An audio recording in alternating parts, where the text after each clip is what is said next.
All viewers are welcome to Emily Media. Today we introduce you the great painter, William Etty.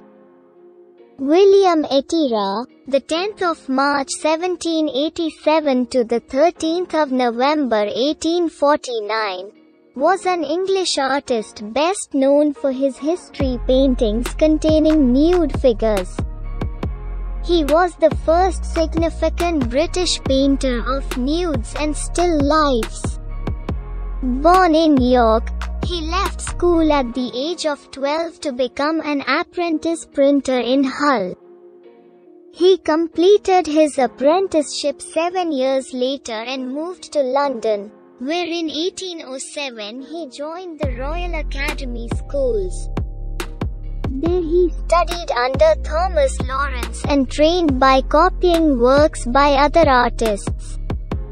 Etty earned respect at the Royal Academy of Arts for his ability to paint realistic flesh tones, but had little commercial or critical success in his first few years in London.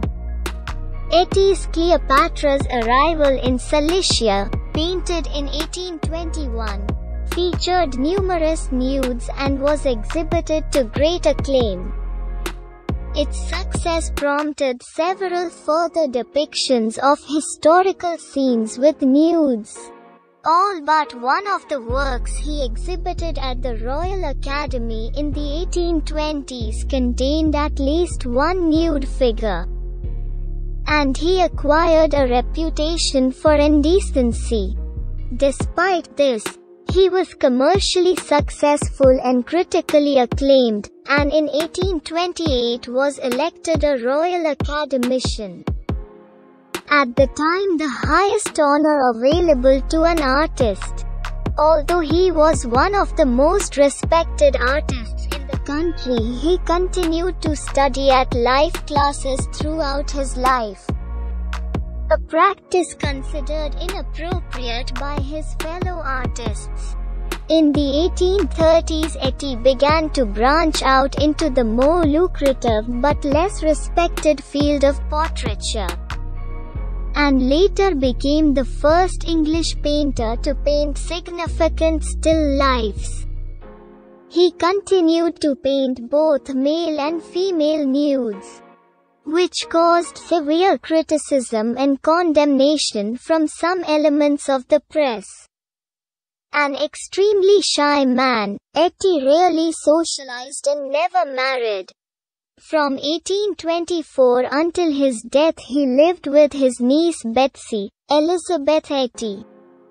Even in London he retained a keen interest in his native York, and was instrumental in the establishment of the town's first art school and the campaign to preserve York City walls.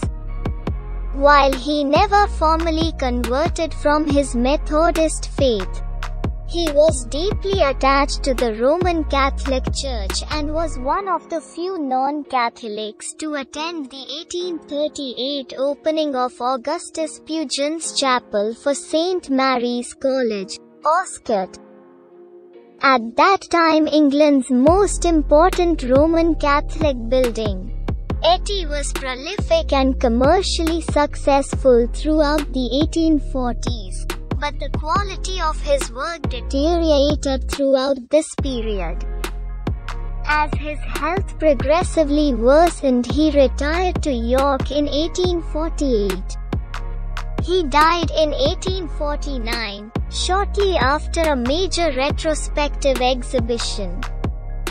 In the immediate aftermath of his death, his works became highly collectible and sold for large sums. Changing tastes meant his work later fell out of fashion, and imitators soon abandoned his style.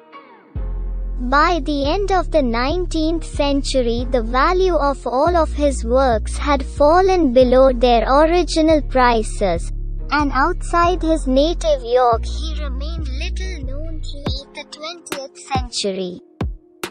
Etty's inclusion in Tate Britain's landmark Exposed, the Victorian Nude exhibition in 2001-02, The high-profile restoration of his The Sirens and Ulysses in 2010 and a major retrospective of his work at the York Art Gallery in 2011-12 led to renewed interest in his work. Thanks for watching this video. Please subscribe the channel.